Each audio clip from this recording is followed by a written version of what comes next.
김화순 주필님. 네, 반갑습니다.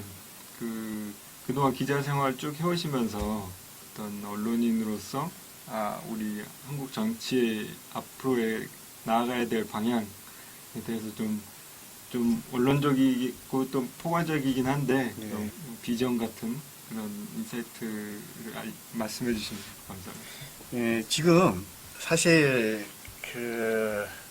우리나라의 지금 정치에 있어서 가장 큰 문제는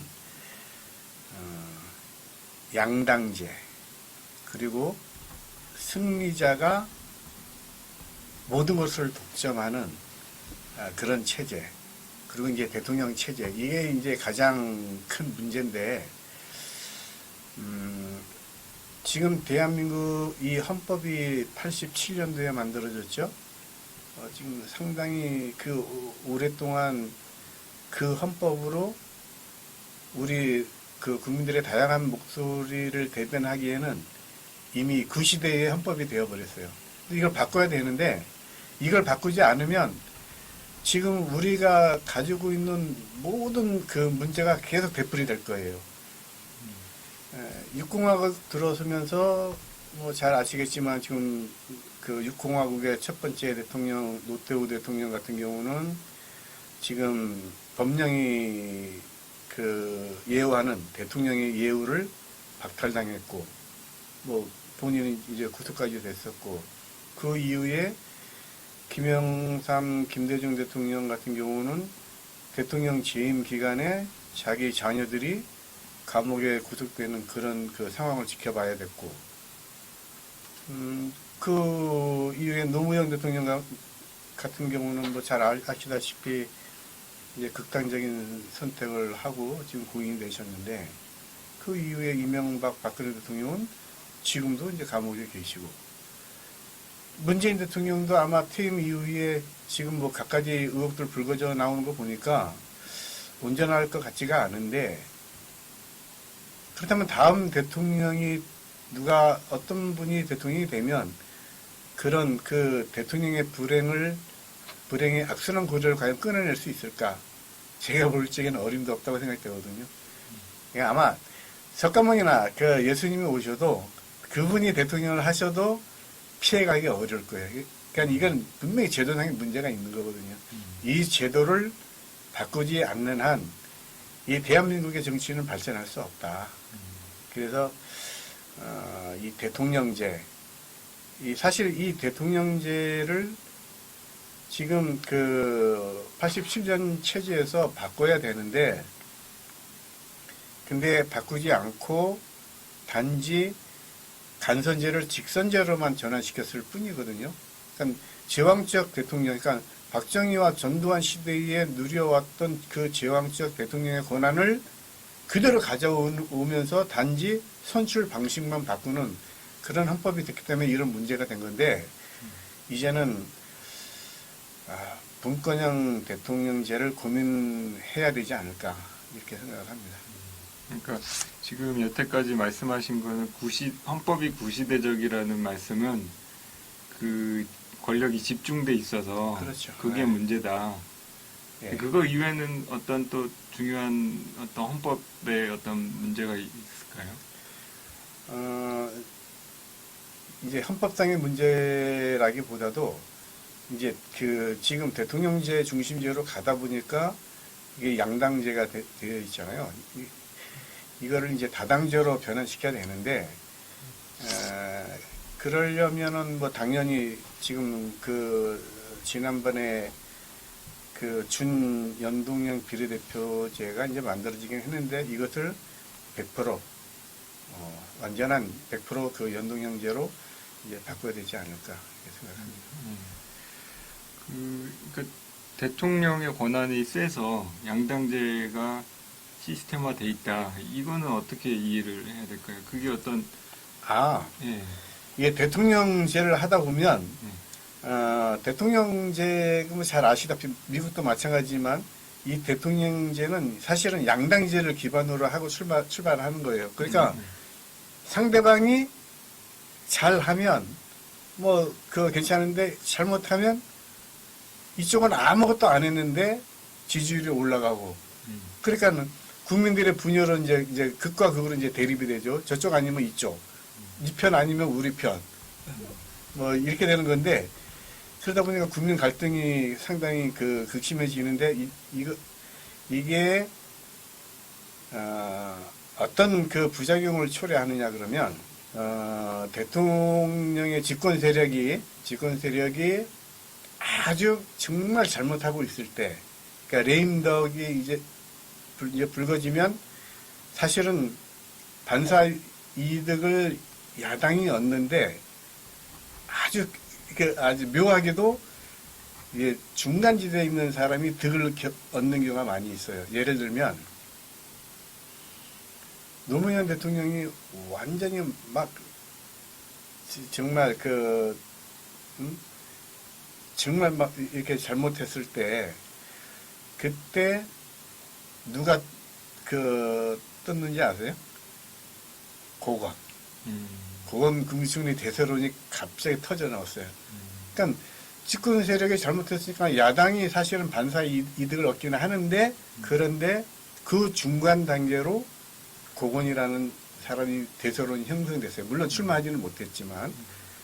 그 다음에 이후에 이제 이명박 대통령이 완전히 정말 이런 용어가 정당한지 모르겠지만 합당한지 모르겠지만 정말 개차반으로 이제 됐을 때 그때 뜬 사람이 사실은 안철수였어요. 그러니까 제3의 지대에 있는 안철수가 떴고 그 다음에 박근혜 대통령이 이렇게 무력화됐을 적에는 반기문이가 떴고 그리고 지금 이제 문재인이 이렇게 무력화하니까 야당이 뜨는 게 아니라 윤석열이라고 하는 느닷없는 제3의 인물이 지금 뜨고 있는 거거든요. 이게 뭐냐면 이제 국민의 그 바람은 양당제가 답이 아니라는 거죠. 이제 더 이상은 이쪽 아니면 저쪽이 아니라 제3의 지대도 필요하다라고 보고 있는데 아직까지 이제 그게 제도화되지 못하니까 제3의 지대에 있는 사람들이 성공을 못하는 것 뿐이지 국민은 분명히 제3지대를 필요로 하고 있다. 이렇게 생각됩니다. 그러니까 그런 어떤 국민들의 바램, 어떤 제3당의 바램이 시작된 때는 그러면 그쯤으로 봐야 될까요? 노무현. 그러니까, 이게 제3지대에 대한 필요성은 사실은 늘 있어 왔어요. 그러니까 이게 양당제 국가에서는 늘 있는 일이에요. 우리만 그런 게 아니고 미국도 그랬어요. 미국도 그러니까 늘 있어 왔다. 미국도 대통령이 무너지기 시작하면은 항상 제3의 인물이 혜성같이 나타났었거든요. 근데 지금 우리도 뭐 그렇게 보면 맞죠. 그런 요구가 점점 더 세졌다. 점점 더 강해지고 있는 거예요. 제3의 지대 인물이 고건 때보다는 더 안철수가 더 강했었고 안철수보다 반기문이가 더 강했었고 반기문보다 지금 윤석열이 더 강해지고 있잖아요. 그래서 조만간 나는 이 제3지대가 하나의 세력으로 정착화될 수도 있다. 또 그렇게 위해서라도 이 연동형 비례대표제는 이제 100% 연동형으로 바꿀 필요가 있다. 이제 대통령제, 그러면 대통령제에서 다당제는 힘든가? 힘들죠. 힘든가? 네. 어떻게? 거의, 그러니까 대통령제는 아까 얘기했듯이 양당제를 근본으로 하고 있기 때문에, 그러니까 1%만 얻어도 전부 다 독점할 수 있는 시스템이 대통령제 아니에요. 이제 그렇게 되면은 제3지대에겐 기회가 없죠. 너 아니면, 야, 지금의 이 양당제에서 둘 중에 하나만 되다 보니까 이게 안 되는데, 그래서 일단은 이걸 다당제로 전환을 해야 되는 거죠. 다당제로 전환하는 거는 일단 연동형 비례대표제가 100%가 돼야 되고. 돼야 가능성이 있죠. 예. 그럼 이제 요거는 이제 법의 문제죠. 입법의 문제고. 예. 그러면은 아까 헌법에서 대통령제를 어떻게 바꿔야 일단 예. 뭐 여러 가지 방법이 있는데 그거에 대해서는 뭐 구체적으로 뭐 일단 뭐 내각제도 있을 수 있고 네네. 아니면 이원 집정부제 형태도 있을 수 있고 여러 가지 형태가 있을 수 있는데 네. 그거에 대해서는 이제 정치권에서 좀 더 긴밀하게 논의할 필요가 있죠. 근데 학자들도 이원 집정부제와 내각제를 이에 대해서는 지금 찬성을 하고 있는 분위기죠. 지금 예. 이제. 이건 좀 너무 복잡해지니까 다음에 네. 말씀 듣기로 하고.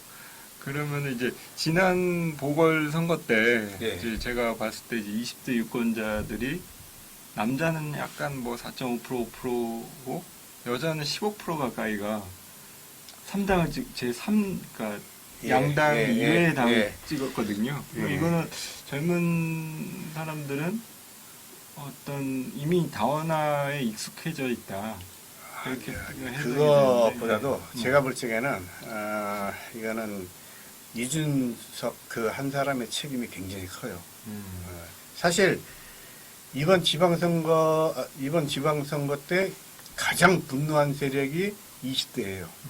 20대는 아마 가만 놔둬도 75% 이상 80%가 문재인 정부의 그 후계 정당인 그 민주당의 박영선 후보를 찍지 않았을 거예요. 가만 놔두면 남녀를 불문하고. 그런데 왜 남자들은 75%가 갔는데 여자들은 오히려 비록 오차범위 정도의 그 이내의 차이이긴 하지만 박영선이가 더 앞섰어요. 그리고 제3의 지대의 간표가 15%나 됐어요. 이거는 이준석의 반페미니즘에 대한 그 여성들의 분노가 폭발해버린 거예요. 가만 놔두면은 당연히 오세훈 후보에게 갈 표를 이준석이 막아버린 거예요. 그거 아니고는 이걸 해석할 방법이 없어요. 가만 놔두면 75% 가장 분노한 세력이 60대가 아니라 사실은 20대였거든요. 20대가 정권에 대해서 가장 분노하고 비판적인데 남자들만 오고 여자들은 안 왔다? 이거는 물론 극단적인 그 페미니즘도 위험하지만 이준석과 같은 그런 반페미니즘, 여성 혐오에 가까운 그런 사상은 이건 굉장히 그 위험한 거예요. 오세훈 시장이 어쩌면은 더 큰 격차로 이길 수도 있었는데 이준석 그 한 사람의 반페미니즘의 활동으로 인해서 그 사람이 어쨌든 간에 오세훈 캠프에서 뭐 역할을 했으니까 그로 인해서 잃어버린 표가 상당히 많은 거죠. 왜 30대는 왜 그게 안 나타났을까요? 왜 같은 젊은 층이라고 보는데 그러면은 제가 볼 때는 그게 나이가 점점 젊어질수록 다음 세대는 조금 어떤 이미 그런 어떤 다양성에 대한 게 익숙하지 않나 그런 느낌이 들거든요. 근데 그게 성으로 나타날 적에는 남성 대 여성으로 이 대비되는 걸로 나타날 때는 이게 예를 들어서 격차가 아주 미미했다면 상관이 없는데 이건 엄청난 격차예요. 그러니까 남자 여자가 3당을 찍은 그 격차를 말씀하시는 건데 그러니까, 저는 이제 그 전체 표 중에 이제 30대는 3당을 찍은 표 거의 없는데 거의 없죠. 예, 네, 거의 20대만 있다. 네. 많다. 그러니까는 지금 그 이준석의 반페미 활동이 이게 30대, 40대를 겨냥한 페미 활동이 아니고 20대 여성들을 겨냥한 페미 활동을 한 거예요. 그게 가장 결정적인 거죠.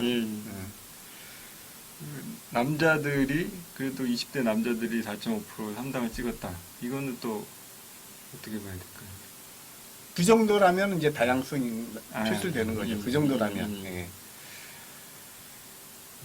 그러면은 이제 다음 질문으로 넘어가서 이제 뭐 대선 1년도 거의 안 남았는데 지금 지금과 같은 이 양당 체제에서 윤석열이가 과연 제3지대에서 그 대통령 후보로 출마할 수 있을까? 상당히 아마 힘들 거예요. 일단 조직도 없고. 근데 윤석열이가 만약에 제3지대로 출마하면서도 탄력을 받기를 원한다면 아주 방법이 없는 게 아니에요. 본인이 스스로 분권형 개헌을 들고 나오면 돼요. 가장 대통령이 될 가능성이 높은 사람이 스스로 나는 내 임기를 다음 총선 때로 맞춰서 내 줄이겠다. 나는 5년 대통령 할 생각 없다. 내가 이걸 줄여서라도 이제는 총선과 대통령 선거를 같이 하고 같이 해서 나는 내 권한을 내려놓는 분권형 개헌을 하겠다라고 들고 나오면 아마 국민들이 전폭적인 지지를 할 것이고 그렇게 되면은 굳이 양당으로 가지 않더라도 제3지대 후보로도 충분히 그 승산을 한번 걸어볼 만하다 이렇게 생각합니다. 뭐 더 다른 말씀은 없으시고요. 예. 그럼 이번 저 민주당 대표 선거 예. 송영길 의원이 됐어요. 예. 뭐 어떻게 해석하시는지. 사실 원래는 송영길이 압도적이진 아니지만 적어도 뭐 2, 3% 정도 이기지 않을까라고 봤지만 막상 뚜껑을 열어보니까 고작 0.59%인가 뭐 이 정도 차이로 아주 근소한 차이로 이겼는데 그리고 최고위원은 좀 친문이 이제 3명이나 이제 들어가 있고 그러니까 이미 그 윤호중 원내대표가 이제 친문이고 그러니까 친문 지도부에 둘러싸여 있는 외로운 비주류 대표가 만들어졌다 이렇게 봅니다. 그리고 사실 이거는 그나마 이게 지금 그 송영길이가 당선된 거는 송영길에 대한 지지가 아니고 사실은 반 이해찬 세력의 결집이라고 보면 맞아요. 지금 이해찬 대표가 그 홍정표하고 우원시의 후원회장을 맡았어요. 경선하면서 네. 이게 말도 안 되는 건데, 그러니까 저기 송영길만 아니면 돼. 그리고 이제 송영길의 상대 진영 두 후보의 후원회장을 맡아서 했는데, 그러니까 저 이해찬 전 대표가 너무 설치는 거 아니냐 이런 분위기가 내부에서 상당히 있었고, 그래서 송영길의 승리가 아닌 이해찬의 패배다. 이렇게 보는데 어쨌든 간에 이제 시끄러워질 거예요. 친문 지도부에 둘러싸여 있는 고독한 비주류 대표가 과연 어떻게 이 난관을 헤쳐나갈 것이냐. 지금 비주류 인사들을 지금 전면에 포진시켜 놓고 있는데 아마 이 갈등이 쉽지 않을 거예요. 이제 지도급 인사 정치인 분께서는 친문이 당선되기 쉽게 그 룰이 있었는데 그럼에도 불구하고 저 비주류가 됐다. 이 말은 그 친문의 세력이 완전히 나락으로 떨어졌다. 이렇게 또 말씀하시더라고요. 네, 그렇게까지 보기 어려운 게 예. 그러면 이제 최고위원들까지도 그런 현상이 나타났어야 되는데 최고위원 뭐 알다시피 1, 2위가 다 뭐 핵심 친문이 됐고 그 4등도 이제 친문이고 그리고 3등한 그 이제 기령이 같은 경우도 친문은 아니지만 그렇다고 그 뭐 비주류라고 하기도 뭐한 그러면서도 검찰 개혁에 앞장섰던 사실상의 뭐 범친문이나 마찬가지예요. 그러니까 친문이 다 장악하고 있는 상황에서 친문이 나락으로 떨어졌다라고 하기는 그런 판단은 맞지 않는 것 같아요. 그래도 어떤 대표가 그러니까 완전히 룰이 뭐 대의원 40% 권리당원 몇십 프로 해가지고 완전히 그 친문에 유리하게끔 그렇죠. 네. 이제 그 권리당원 때문에 이제 친문에 유리하다고 하는데 사실 대의원들은 호남이 맞죠. 그러니까 송영길이가 당선될 수 있었던 게 대의원 표에서 이겼던 건데 그거는 그 대의원들은 뭐 호남이 압도적이죠. 이제 다른 그 양당제니까 국민의힘 상황이나 전망에 대해서 좀 말씀해 주시죠. 국민의힘이 지금 당대표가 누가 되느냐에 따라 이게 당이 탄력을 받을 수도 있고 아니면은 이제 그냥 영남당으로 쪼그라들 수도 있는데 뭐 일단 뭐 특정 지역을 배제한다는 건 옳지는 않지만 그런데 어쨌든 간에 지금 원내대표가 지금 김기현 의원이라고 하는 울산 쪽에 영남 지역의 원내대표가 만들어졌는데 만약 당대표까지 그 영남 지역에서 가져가면 국민의힘은 다음 총선에서 수도권에서 또다시 일어서기 힘들 거예요. 내가 볼 적에는 영남권에 있는 사람들이 이번에는 양보를 해서 수도권 지역에 있는 사람들에게 당권을 좀 맡기는 게 바람직하지 않을까 이렇게 생각합니다. 저는 굉장히 그 국민의힘 당을 조금 안 좋게 보는 사람이거든요. 그래도 민주당이 좀 더 낫다 이렇게 보는 사람인데 이번에 선거도 국민들은 뭐 이뻐서 준 거 아니다. 맞죠? 거의 네. 뭐 그렇게 대답을 하고 있기 때문에 앞으로 총선 이거 뭐 국민의힘 다시 정권을 대선이 찾아올 수 있을 거라고 생각이 안 들고 이건 좀 이렇게 끝나는 당이 아닌가 그런 느낌도 들고요. 근데 예. 선거는 네. 지금 양당제잖아요. 양당제가 아니면 이제 그게 맞는 말인데 지금 양당제에서는 무조건 정권이 잘하면 이제 정권을 재창출을 하겠죠. 근데 정권이 잘못하면 일단은 국민들은 표치를 들고 보는 거예요. 이번에 재보궐선거도 마찬가지로 이거는 국민의힘에 대한 지지 혹은 오세훈에 대한 지지, 박형준에 대한 지지가 아니고 문재인 정권에 대한 심판이었어요. 근데 그러니까 대통령 선거 역시 국민의힘이 잘해서가 아니라 뭐 어떻게 보면 윤석열도 잘한 거 없어요. 지금 뭘 잘하고 있는 게 뭐가 있나요? 단지 문재인 정권의 대립각에 서 있는 중심 인물이기 때문에 갑자기 그 대권 주자가 됐던 거지.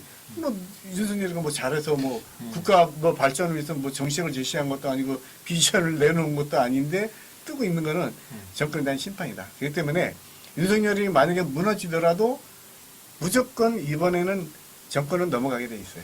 네. 설사 윤석열이 아니더라도 정권 넘어갈 수밖에 없다.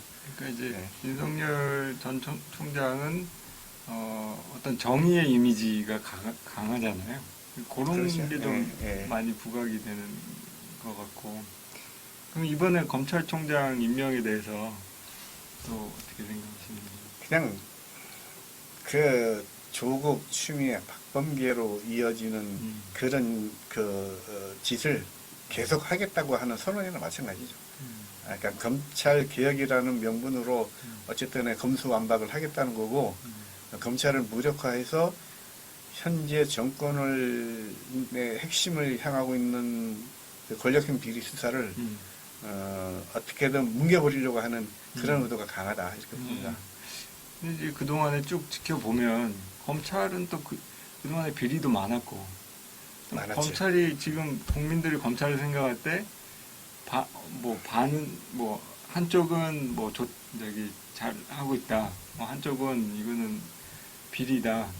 지금 이제 문정권도 그런 입장이고 검찰하고 어떤 대립 관계가 뚜렷한데 이게 국민들이 볼 때 이걸 어떻게 봐야 될까요? 그 검찰이 정말 공화국을 보호하고 그 법을 수호하고 이런 그런 조직인지 현재 정확하게 얘기하면 사실 국민들은 검찰 개혁을 원해요. 원해왔어요. 지금까지는 원해왔고 그렇죠. 뭐 좀 상식이 있는 사람이라면 그 검찰 개혁을 반대하는 사람은 없었을 거예요. 그런데 지금 문재인 정권이 하고 있는 검찰 개혁은 이거는 검찰 개혁을 빙자한 검찰 장악이다라고 하는 게 국민들이 가지고 있는 인식이에요. 그러니까 처음에는 검찰 개혁에 대해서 박수치고 그 지지를 보내다가 하는 걸 보니까 이게 권력형 비리 수사를 할 때마다 제동을 걸어버리고 그렇게 하고 있는 윤석열을 밀어내기 위해서 온갖 별별 짓을 다 꾸미는 걸 보고 이거는 검찰 개혁이 아니고 검찰 장악을 위한 음모구나. 그래서 이제 국민들이 박수를 안 보내는 거죠. 근데 사실 이제는 그 문재인 정권이 검찰 개혁 얘기하면 안 돼요. 검찰 개혁은 반드시 필요하지만 문재인 정권이 할 역할이 아니고 다음 정권에서 정말 정당하게 검찰 개혁을 해야 돼요. 그럼 윤석열 전 총장은 비리가 어떻게 있는 건가요? 없는 건가요? 그것은 저는 모르죠.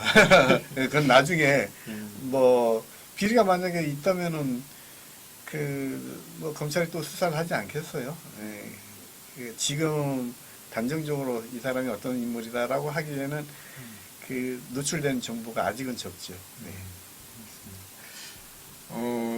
준비된 질문은 다 마쳤고요. 혹시 뭐 추가로 하실 말씀이 있으시면 듣겠습니다. 지금 우리 대한민국에 지금 원로 정치인들이 없어요.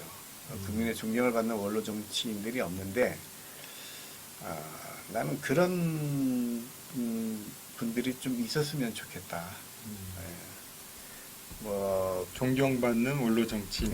존경받는 원로 정치인들이 뭐 그런 그러니까 현실 정치를 하지 않더라도 그 현실 정치 밖에서도 얼마든지 이 정치적인 조언을 할 수 있는 사심 없이 나라와 이 대한민국의 정치 발전을 위해서 할 수 있는 그런 분들이 좀 있었으면 좋겠다. 그런 차원에서 우리 손학규 대표님 같은 분도 그런 역할을 할 수 있는 분이다. 이렇게 생각을 합니다. 지금 뭐 사면론도 지금 먼저 제기를 하셨고 어떻게 보면 지금 사면에 대해서 국민들이 반대를 한다고 그러는데 실제로 반대가 그렇게 많을까? 좀 그렇지는 않을 거라고 봐요. 그러니까 비근한 예를 들면 지금 두 사람에 대해서 사면하자 그러면 반대가 많죠. 근데 예를 들면 이명박에 대해서는 그 찬성과 반대를 물어보고 또 박근혜에 대해서는 찬성과 반대를 물어보면 아마 박근혜 같은 경우는 찬성 의견이 압도적으로 높을 거예요. 근데 이제 정말 그 개인적인 치부 때문에 구속되어 있는 이명박에 대해서는 정감이 안 가는 거예요. 이게 국민들의 솔직한 심정일 겁니다. 그러니까 두 사람을 묶어버리니까 반대 여론이 좀 더 높긴 하지만 따로따로 물어보면은 박근혜에 대해서는 국민들이 갖는 그 감정이 그렇지는 않을 거예요. 손학규 대표님은 그 연동형 비례대표제를 위해서 단식 그렇게 하기 싫어하신다고 들었는데 어쩔 수 없이 단식을 해가시면서 이렇게 이뤄내는 줄 알았는데 반쪽도 안 되는. 그러니까 이제 앞으로 반토막 나버렸는데 어떻게 하면 이거를 좀 정착을 시킬 수 있을까요?